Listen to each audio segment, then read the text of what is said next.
Jason Whitlock sitting in for Colin Cowherd. Happy Wednesday. Today is Wednesday, I think. Yes. Happy It's a hard Wednesday. week. Jason Whitlock sitting in for Colin Cowherd on this Wednesday. Christine Leahy has made it back from Miami. I flew back just to be with you, Jason. I really appreciate that. Colin Cowherd taking the day off, recovering from his travels. All right, Floyd Mayweather and Conor McGregor put on a show yesterday, put on a show that we will be talking about all the way up until August 26th and perhaps well past August 26th. What you saw yesterday, the press conference, the first of the press conferences between the four press conferences between Floyd Mayweather and Conor McGregor, is going to have impact on the entire sports world. It's going to have impact on the entire sports world because these guys are about to make more money for one event than perhaps we've ever seen in the history of entertainment.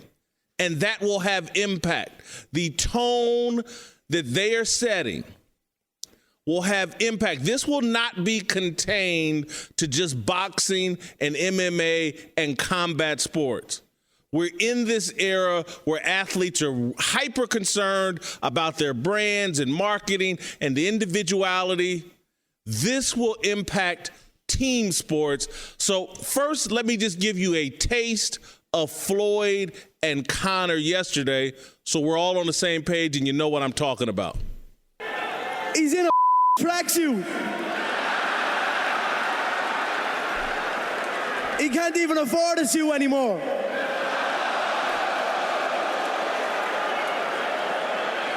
The Rose is at 2012 outside. He is How's this suit look? It's a cracker. An August McGregor line. I've got my own line of suits coming out. If you zoom in on the pinstripe, it says you. I don't give a if it's a ring. I don't give a if it's an octagon. Put me in there and I'm gonna kick ass. Don't be talking You do give a if it's an octagon. Let me show you what $100 million fighter look like. Still got $100 million and then he never touched it.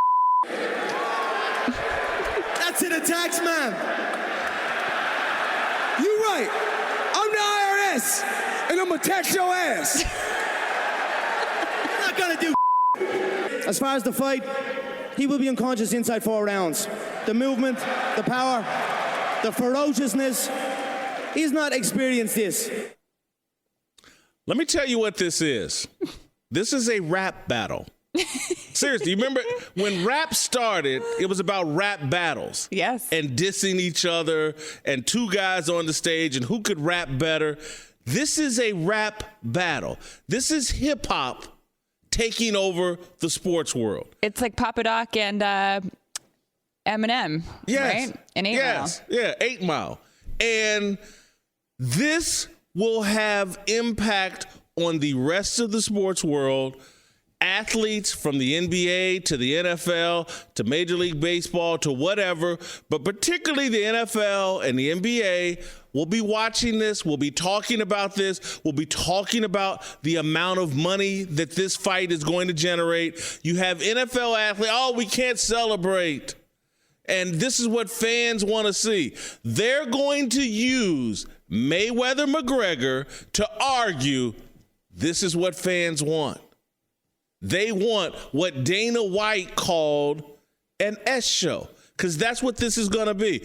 Filled with 4-letter cuss words, filled with MFs and every other, any insult you can heap on someone will be heaped, and it's going to lead to a huge payday for both of these guys, for Dana White, for Floyd Mayweather's production company, for Al Heyman, for Showtime. Anybody involved in this is about to have money rained on them, and people will point to the fact that it was this kind of display. Conor McGregor showed up in a suit with pinstripes that said F you. And they didn't say F you, it was spelled out. He wore a pinstripe suit that said, this is unprecedented. We have not seen this, even in boxing or MMA. We have not seen this. I don't remember a press conference in boxing, and again, I'm not as versed in UFC press conferences, where there were this many F-bombs and cuss words tossed around. This was a rap show. This was a rap diss show. This is gangster rap moved to the sports lane, moved into boxing. This is unprecedented for boxing. People are already losing their minds, already playing the race card, already upset that Conor McGregor at one point says, "Dance for me, boy, dance for me." The blogosphere, social media. And I really think the blogosphere and social media, for the most part, championed Conor McGregor's over-the-top insults.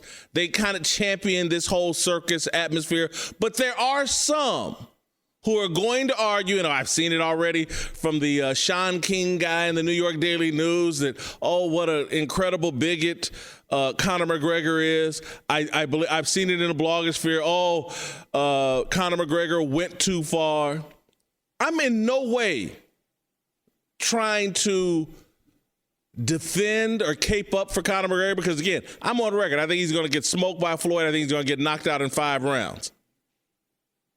But I just want to put it in context a little bit about what we have tolerated from boxing for generations. Before, again, what Conor McGregor's doing, what Floyd Mayweather's doing, not some of it, it's going farther, but this is the path boxing and combat sports have been on since its inception. It may have hit rock bottom with this display and what we're going to see for the next 3 days from these guys, but it's been on this path ever since we celebrated and tolerated Muhammad Ali calling Joe Frazier a gorilla. This is par for the course in boxing. Over-the-top insults, over-the-top denigration of your competitor. It's a fight. And in a fight, all rules are off, all bets are off. They've just taken it to a much farther extreme level. We have emptied out the trailer park and the hood and put them in a ring together. And we're about to witness a culture clash and a culmination of a path we've been on for years. And I don't want anybody now catching religion and, oh my God, this is too much. We have to stop this. Conor McGregor's gone too far. Floyd has gone too far. Look, we were in the meeting this morning, and one of our producers reminded me of an event that went on with Muhammad Ali and Chuck Wepner. Chuck Wepner was a great white hope in the 1970s who took on Muhammad Ali. And Muhammad Ali, I think it's in a 30 for 30, it's in some documentary, Chuck Wepner talked about that before they went out for the press conference, Muhammad Ali, in order to hype the fight, asked Chuck Wepner, "Hey, man, call me the N-word when we get out there.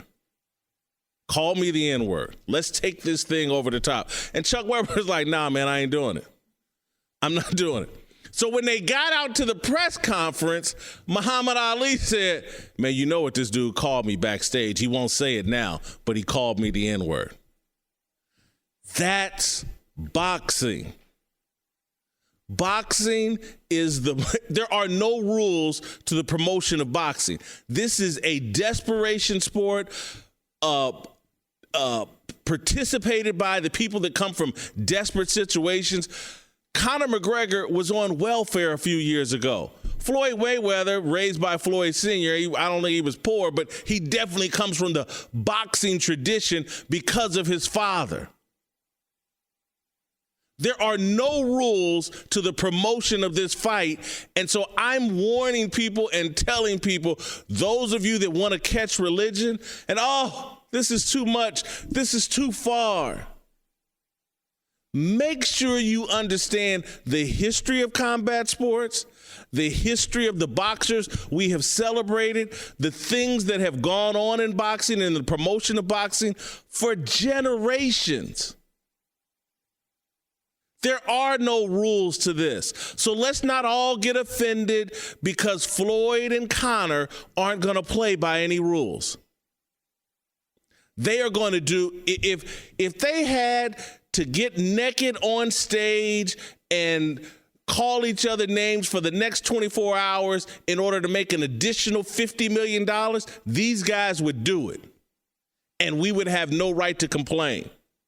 This is the atmosphere and the environment we set up. This fight is perfect for this era and this generation. And that's not me. Look, this is porn, is what it is. And it's pulling the cover off of who we've become and how far we have sunk. And again, it sounds like I'm beating us up. I'm really just holding up a mirror to us. Have you been on social media? Have you been on Twitter? Have you looked at the names we call each other on a regular basis? And we only get upset when someone gets called a name or someone gets insulted if they fit into our political agenda. If they don't, we could care less what they're called. We could care less how bad they're denigrated. So I love this. I love this spectacle.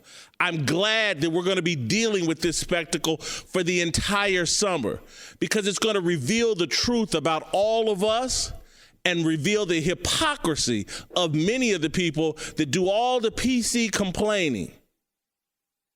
It's going to reveal the hypocrisy of a lot of people, and I'm looking forward to it. I feel like I'm perfectly positioned. Let it all hang out. Floyd and Conor, go as low as you want to go to get that money. I got no problem with any of it. I've been in fights. There are no rules to fighting. You call each other all kinds of names in a fight. My only concern is what's the rest of the athletic world going to take from this spectacle and how much money is made from this spectacle and whether they're going to try to apply these rules to other sports. Appropriate for combat sports, appropriate for boxers. I love Perky Jerky. What makes it so great are all the unique flavors. They have a new variety pack, Home Run. A lot of options.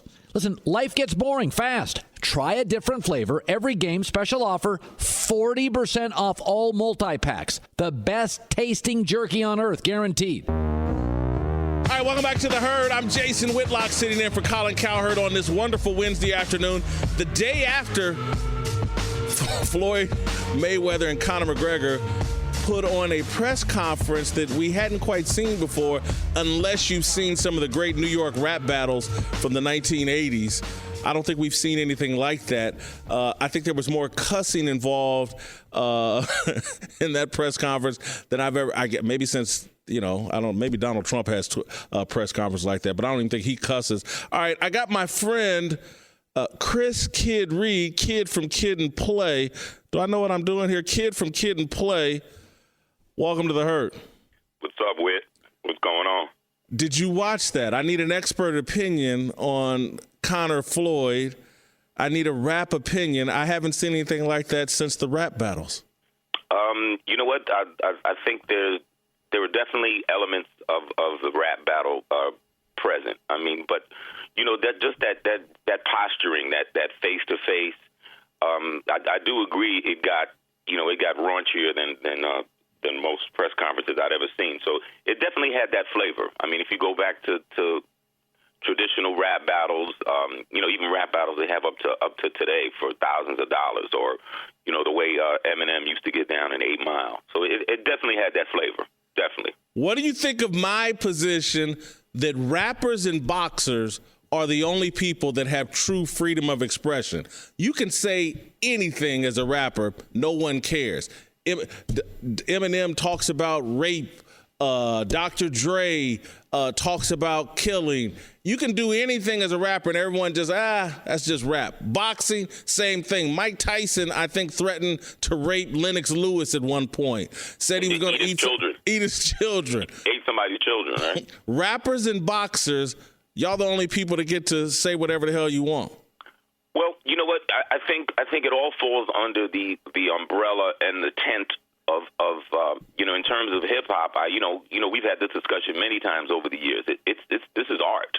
This isn't, this is sometimes telling stories. This is sometimes stories that have some element of truth in them. And if you're speaking about anguish and what you feel like doing, you're not telling anybody else to do it, and you don't actually do it yourself. To me, that's art. I mean, but in terms of boxing and these types of press conferences, that comes under the heading of entertainment.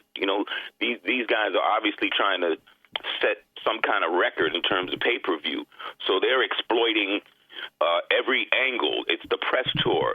It's the rap battle feel of the press conference. It's the white and black element that people, I don't know that people are talking about that enough. I mean, I'm not crazy about Conor McGregor hearing him tell Floyd, dance, boy, dance, boy. Well, let me stop you there. That's by design. I agree. Let me stop you there. And again, you're old enough to remember, how did you feel, or how do you feel in retrospect, Muhammad Ali calling Joe Frazier a gorilla? Well, you know what?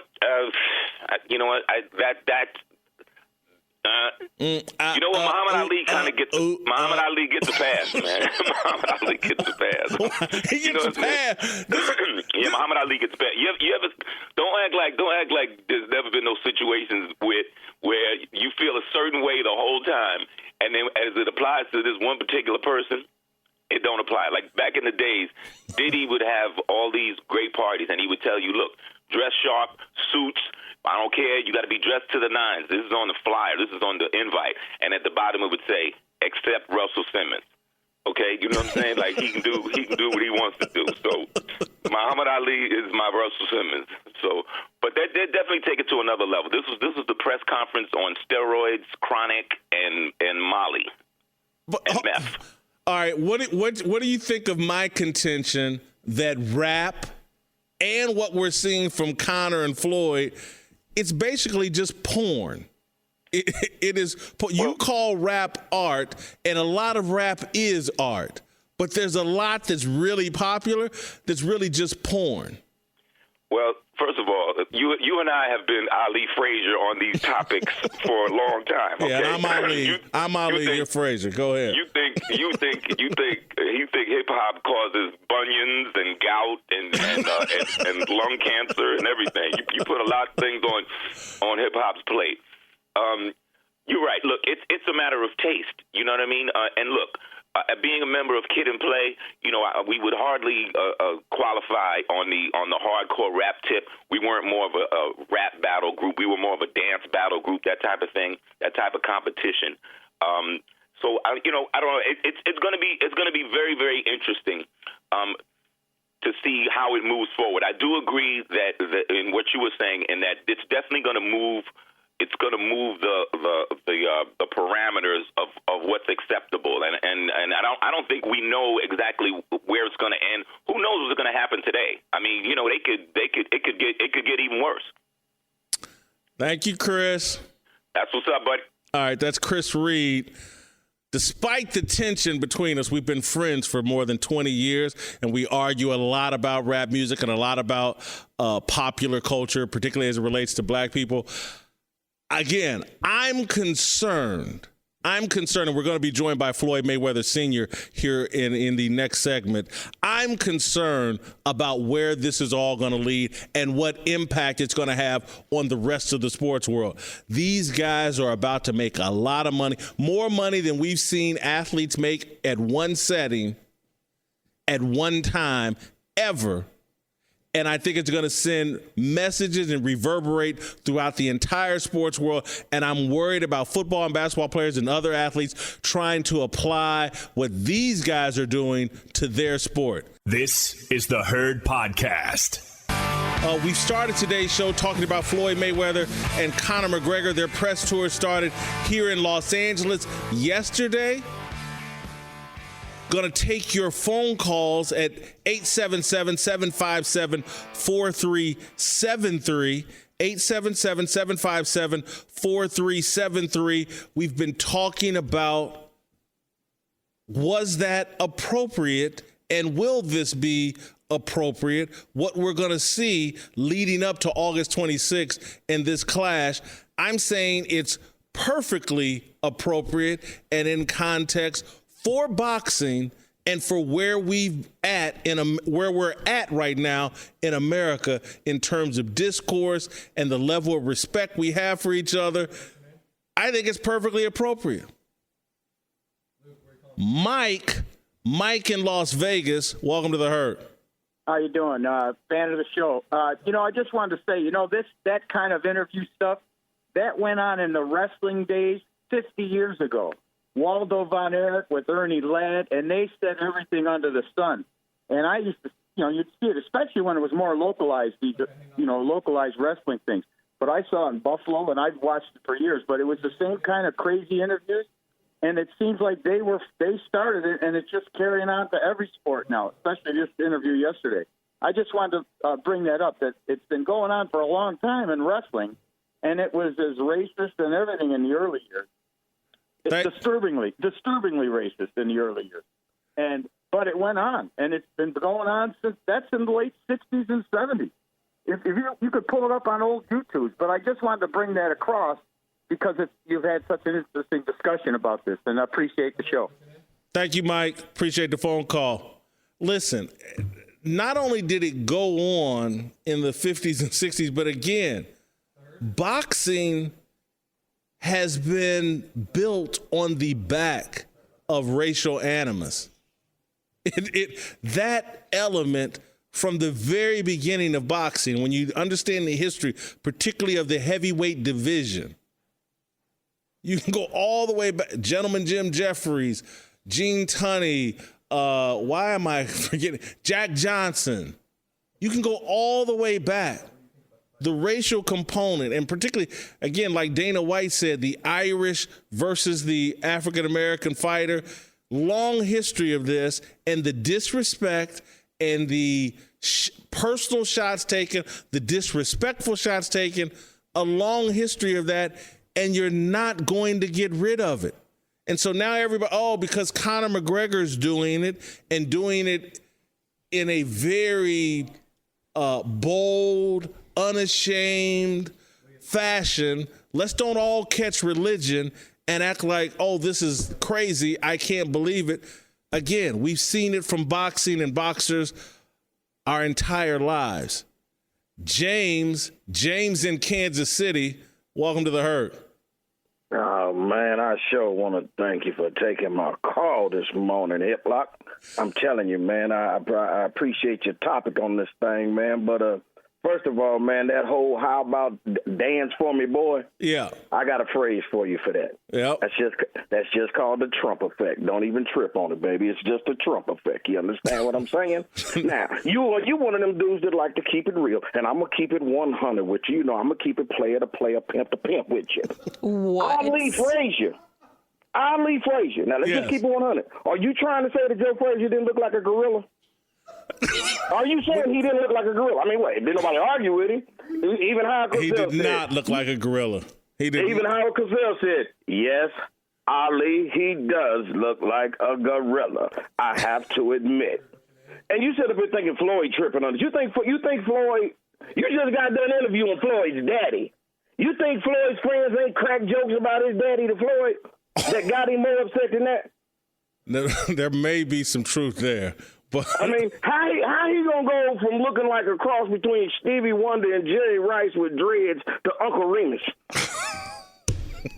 You got anything else, James? I'm just asking you a question. James, I'm just saying.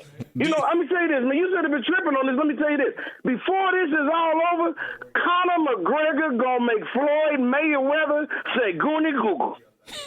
You're picking Conor McGregor in this fight.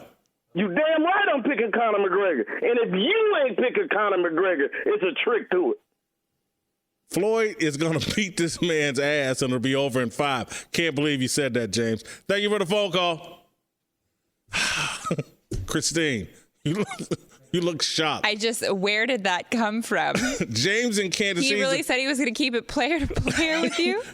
James in Kansas City is a legendary phone caller to my old radio show this person in Kansas City. Yes. Okay, that makes a lot more sense. Yes. Well, he was entertaining.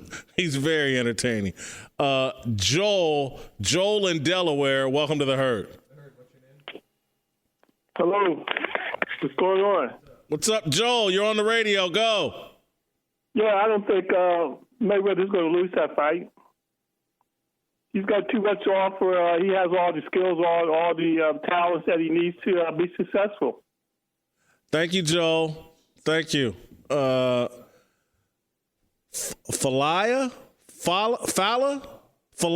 in Cleveland, welcome to the Herd. Hey, how's it going? I'm curious. I'm wondering why is Conor taking financial shots at Floyd? Floyd is worth so much. How are you going to even? Floyd ain't paid his taxes. And by the way, when he was holding up that check that said this is a $100 million check that I haven't even cashed yet, checks expire, right? You have to get it reissued. So that's just not smart. Yeah, that is true. That wasn't smart. But still, how are you going to do that? How are you going trying to get to his head? He needs to pay his taxes. Look, Floyd's going to smoke him, but the trash talk from Conor was actually pretty good. Hey, but quick question. You guys spelled my name wrong. All right, thank you. I appreciate that. We'll get that straight. Anthony in Indiana, welcome to the Herd. Hey man, I outside of these couple guys and the Pacquiao fight, I feel like there's not a ton of attention paid to the sport, and I feel like it's kind of unfair. So I feel like that this fight can really hype it up. You know what I mean? I think it's a good. So for the you think sport, this is good that they're sinking to the level? Basically, this is porn, is what they're doing with all. Pretty much, yeah. It's just it's an attention thing. I think a lot of people. It's going to draw a lot of attention, a lot of eyes, and I think that's really what they're trying to do. You know what I mean? Thank you, Anthony. Clearly, they're drawing a lot of hype, and our phone lines they're no longer blinking for me anymore. I don't know if it's still working. Greg in California, I don't think it's working. All right, listen, I think this will work for this particular fight. I'm concerned. And I will get into this deeper into the show. I'm concerned about the message it's going to send to the rest of the sports world and what athletes like Odell Beckham Jr., Antonio Brown, Rob Gronkowski, what are they going to take from this spectacle? Will they believe we need more of this type of spectacle in our sport to max out and to make our sport more popular and to build our individual brands? Floyd Mayweather, Conor McGregor, the impact of this fight and the amount of money they're going to make and the hype they're going to use to make that money is going to impact the entire sports world, and it's certainly going to impact the media world. All right, I'm Jason Whitlock. Catch the Herd from noon to 3 Eastern on iHeartRadio and FS1. All right, I want to switch topics. I want to transition into Joe Montana had some very interesting things to say. Joe Montana, who's never, ever been outspoken. Joe Montana, who, most people flopped as a TV broadcaster. Very interesting and outspoken things to say about Colin Kaepernick. He jumped into the deep end of the pool and into some real controversy here, in my opinion. Here's arguably the greatest quarterback in NFL history, certainly the greatest quarterback in 49ers history, saying this about Colin Kaepernick to the Sporting News. You look at Tim Tebow, great guy, and everybody was talking about him. But what it comes down to is 40% completion or even in the low 50s. You can't win in the league with that. You won't be in the league very long. It comes down to his play as much as anything. Everyone thinks it is the stance he took. One of the things you don't look for is distractions in the locker room. You can go back to Bill Walsh, and as soon as there were guys that weren't fitting in and weren't fitting in what he was looking for, it didn't matter how good you were. You weren't on the team for very long. You have to have people who want the same thing, fighting for the same thing, and willing to put the time in. This is my point. Football people that are just arguing about football, they're done with Colin Kaepernick. This is the San Francisco 49ers' greatest ambassador, greatest player to ever play for the 49ers, has access to whatever amount of information is available about Colin Kaepernick. He has access to it because of his standing in that community and with that team. He has analogized Kaepernick to the guy I analogized Kaepernick to when this whole thing started last September, Tim Tebow. And everyone's like, oh, it's the stance. Oh, it's racial discrimination. This is football speaking. It's not about race. 70% of the league is black. Several black players in that league, including Malcolm Jenkins, raised black fists all last year during the national anthem. They protested. You had St. Louis Rams players the year before come up with hands up, don't shoot symbols. They're still in the league. This Kaepernick is being blackballed. There are all kinds of players. Joe Montana just said it. This is factual, who have the talent to play in the NFL, but the NFL says, you know what? I'm done with you. You're not all in. You're too much of a distraction. We don't want to be bothered with it. The reason why this bothers me so much, and the reason why I've been so outspoken, I grew up with Jeff George. I could make the argument he's the most physically gifted quarterback in the history of football, and there are football people that will back me up on it. The NFL got tired of Jeff George and basically canceled him at age 34. More talent, more production than Colin Kaepernick ever hoped to have in the NFL. Jeff George was Rookie of the Year. One year he threw 29 touchdowns and 9 interceptions. He carried the Vikings on a nice playoff run. Didn't get him to the Super Bowl, and I know Kaepernick did. But again, the NFL said, you know what? We don't want you anymore, even though he had tremendous talent and still had the ability to help some teams. Tim Tebow, not that talented, but talented enough to be on an NFL roster. The NFL said, you know what? We don't want you anymore. We don't want to deal with questions about you when you're our backup quarterback. We don't want to deal with all of your sycophants and fans who want to see you out there, even though we have a quarterback we're committed to. We don't want to deal with your passive-aggressive BS that Tim Tebow did. And the NFL said goodbye to Tim Tebow, and I cheered that. I was never on the Tim Tebow bandwagon. I was on the Colin Kaepernick bandwagon. Early in his career with Jim Harbaugh, and when he came in, I'm friends with Alex Smith. I wasn't at the time, but I was all for Kaepernick taking Alex Smith's job. And so I used to be all in with Kaepernick. But as a football person, and again, the things he wants to support and the way he wants to go about supporting those things, I got some disagreement about. It's not, his heart's in the right place. His execution is bad. But as a football person, I get why football is done with Colin Kaepernick. It's not because, these bigoted NFL owners, and they just can't stand Colin Kaepernick and what he stood for. That ain't it. It's what Joe Montana said right here. You can go back to Bill Walsh, and as soon as there were guys that weren't fitting in what he was looking for, it didn't matter how good you were. You weren't on the team for very long. You have to have people who want the same thing, fighting for the same thing, and willing to put in the time.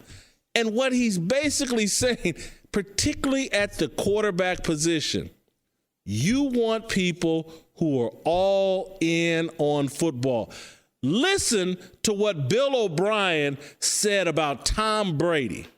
One of the most difficult jobs you can have is coaching Tom because he wants to be coached. Yeah. You coach him every single day, all year round. The reason why he is what he is because he's obsessed with football. When you're coaching him, like, you better be ready to go at a moment's notice, whether it's for a meeting or practice or game, and it made me a much better coach. That's, again, is every quarterback like Tom Brady? No. But you damn sure better be if when you sign up for a team, there's a press circus following you.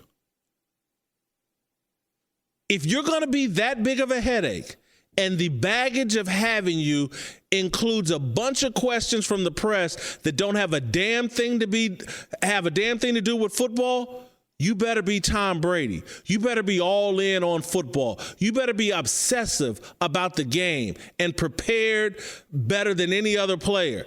That's when they'll put up with the other bogus BS that goes along with you. If you're just a guy, if you're a borderline starter or a backup, the NFL ain't got time for you if there's a bunch of baggage. That's been with white players, black players, Samoan players, Latino players, whomever. Joe Montana, I guess people are probably ripping him on the internet and calling him every kind of bigot and racist in the world because he spoke the truth about Colin Kaepernick.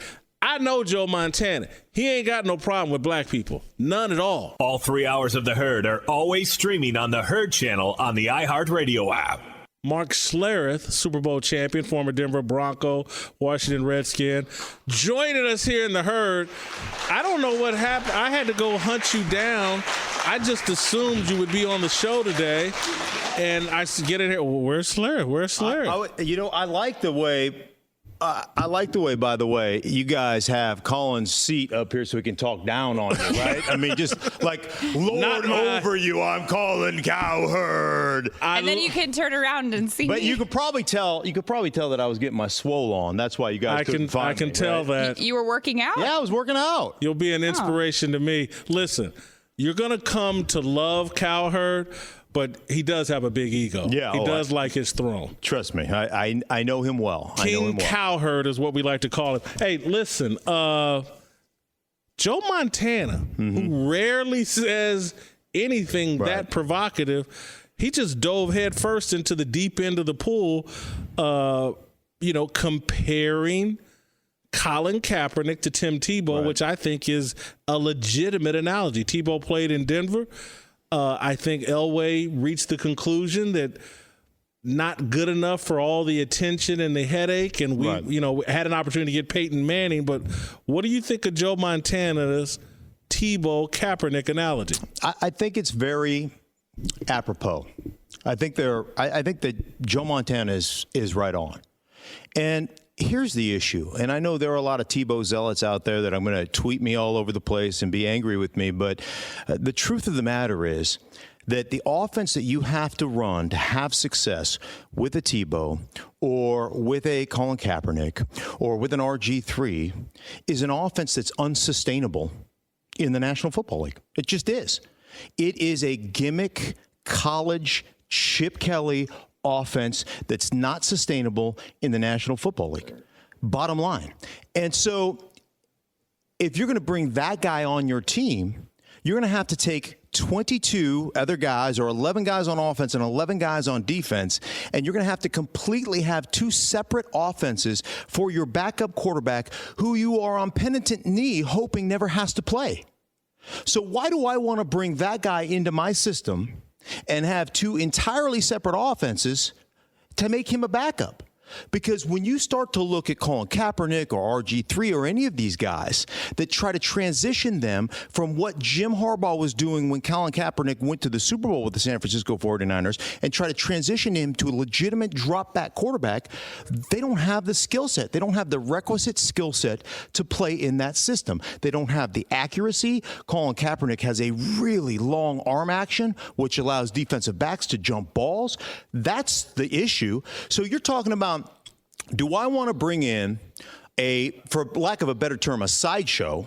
Do I want to bring that in for a backup guy who's going to take that much attention away from my football team and have to have multiple offenses? It's not a black and white issue. It's a black and red issue. You know, do I want Colin Kaepernick on my team when he was kneeling down and doing all those things? Me personally, good for you, man. Good for standing up for you or kneeling down for what you believe in. I applaud him for that. There is no question he has the right to do that. And I applaud him for making that decision. Good for you. But the bottom line, there were a lot of guys that kneeled down in solidarity with him. You know what they have? They have jobs. You know why they have jobs? They can play. And you don't have to create a separate system for them to be able to play in it. So that's why Colin Kaepernick doesn't have a job. I talked to a guy who served 3 tours of duty. Slur's good, by the way. Continue. I talked to a guy who served 3 tours of duty in Afghanistan. And you know what he told me? He goes, I fought for the right for Colin Cowherd to protest the national anthem. Kaepernick, excuse me. Not Cowherd. I fought for his right to protest, right? He goes, I also fought for the owner's rights not to hire him if they don't want to. Those are the rights I fought for. And you know what? How am I going to argue with that guy? He served this country so I can get up here and talk about football. How good is this country, man? How blessed am I? So that's why he doesn't have a job, not because I don't believe that he's getting blackballed. I believe that you look at it and says, hey, it doesn't make fiscal sense for us.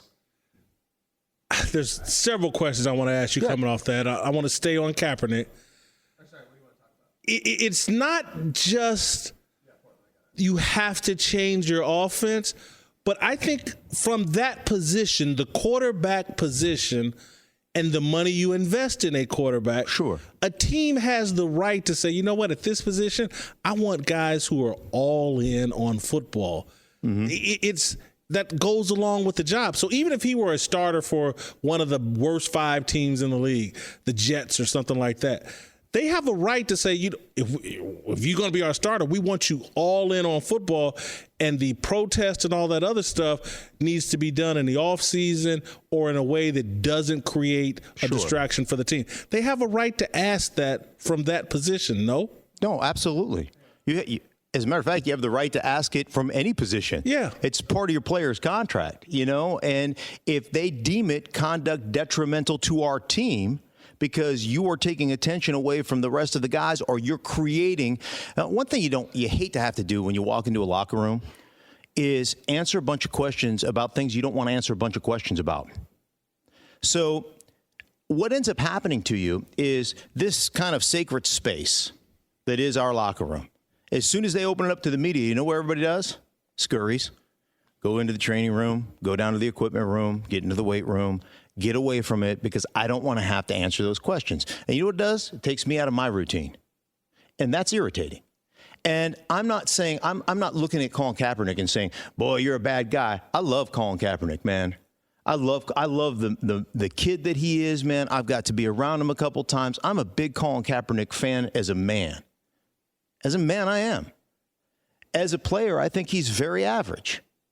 And, I feel the same way about Tim Tebow. I mean, I was at practice watching Tim Tebow, and Joe Montana compared him to Tim Tebow. And this is the honest-to-goodness truth, and I'm not trying to be funny, and I'm not trying to bash a kid. Right? You know what? Right now, Tim Tebow is a far better professional baseball player than he was a professional quarterback. I want to qualify and put what Mark said in context. Mark's son has played in the Major League Baseball, so baseball. Right. You're not just speculating and trying to make a joke. No, I'm telling you, he's a better baseball player, not than a football player. The kid's a great football player. He's not a quarterback. He can't play that position. And he's been offered opportunities to play other positions, and he turned them down because he wanted to be a quarterback. Right now, he's a better baseball player than he was a quarterback. And I kid you not, again, not trying to be funny, but I was at practice. I mean, I was at multiple practices because I do a local radio show on 104.3 The Fan in Denver, Colorado. So I'm at training camp every day, and I'm watching practice. And literally, and this is going to sound like a joke, and people are going to be mad at me, and I'm going to get eviscerated on Twitter. But there was a time when I was watching practice, and I thought to myself, "Are you sure you're left-handed?" That's how bad it was. I was like, my God, put that thing in your right hand and see if you're actually right-handed. It literally was that bad. And he's the greatest kid in the world. This won't make air, because I know how we do things, right? We'll chop out the one nasty thing I say. He's the greatest kid in the world. He's a hard worker. Man, I find him completely genuine. I love what he stands for. I love his stand for Christ. I love everything that he does, man. He cannot play quarterback in this league. He is a better baseball player than he is a professional quarterback. At the time when he led Denver to playoff victories, were you saying similar things? The exact same thing. Listen, like I said, the kid plays his butt off. The kid is a great kid. The kid is not a quarterback. And again, I look at those type of offenses, and we started this conversation by saying those offenses are unsustainable. Yeah. You remember when the Miami Dolphins broke out the Wildcat on the New England Patriots and rushed for about, 300 yards, 250 yards, whatever it was. I don't have the stat in front of me. I'm not a stats guy. But you remember it, right? Yes. And then it went like wildfire through the league, right? Everybody had Wildcat, wild horses, wild ponies, wild whatever it was, right? Everybody had their own nickname. Wild birds. Wild. Right. Wild birds. And then all of a sudden, you know what happened? Defensive coordinators went back to their college buddies and say, how do we stop this? What do we do? And does anybody run it anymore? Nobody runs it anymore because it's a gimmick. It's a joke. And that offense is a gimmick. So when you all of a sudden break out, read zone option stuff, and you put your quarterback in harm's way, but nobody knows how to defend it, you can have 8 games where they have a tough time defending you. But you can't go for multiple seasons. Check where Chip Kelly is right now with that offense. You can't do it over the long haul. When this show's over, I'm going to go look up Cordell Stewart's stats to see how long he lasted. You remember in Pittsburgh, I do remember he had a nice little run. He did have a good little run. It ended. You said something yesterday on Speak for Yourself that I got to follow up on that's in this same topic. You think Cam Newton, what we're talking about may apply to him? He'll never be MVP again. He'll never be that great again. Right. I just don't think that you can put him in that MVP season. And I've got issues because pretty much for the last decade, I've watched every play of every game in the NFL season, minus a quarter here or a quarter there. Every team? Every team. Every play of every game, every week. Is your wife speaking to you? Yeah. During football season. During football season, not as much. But it's an unhealthy obsession. But here's the deal. When you break him down, and again, this is all eyeball stuff, and I write my notes, and I could show you all my notes, but I don't have it charted play for play for play. But I have, I've watched it all. I counted, on average, 8 to 12 designed runs a game for Cam Newton in that MVP season. And I think Mike Shula, their offensive coordinator, does a phenomenal job of creating, whether it's a little pitch play, off of read, a triple option type of thing. There's a play action off of that stuff. He does a phenomenal job with some of that stuff. I mean, phenomenal. And they create some very big plays for Cam. But Cam is inconsistent at best out of the pocket, late with footballs, and he misses wide open targets. He misses targets by 4, 5, 6, 7 yards in those situations. And what you saw last year was a team that realized we have this $100 million commodity in our quarterback that has taken a beating, absolute beating. And I don't care that he's 6'5", 250 or whatever he is, and he's phenomenal. He can't take that kind of beating, and we can't keep him healthy. This is our commodity. So they transitioned out of that to some degree. And what you saw that completion percentage just fall off the map at about 53% last year, which is just not good enough to be effective in this league. He's got a great arm. He's got a really good release. He is just wildly inconsistent at times from the pocket. And me personally, I've never seen a guy jump from a career 55, 50, 55, 57% passer completion guy to a 70% guy. And now the really good ones are 65 to 70. In that area is the really good ones because every rule in the National Football League is bent to throwing the ball. I just want to frame up for you all what just happened.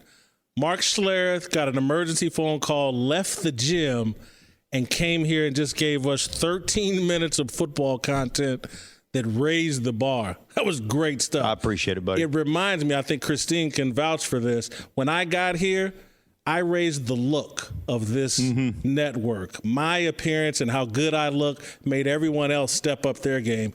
You just did it for Football Talk. I'm Jason Whitlock. You're in the Herd.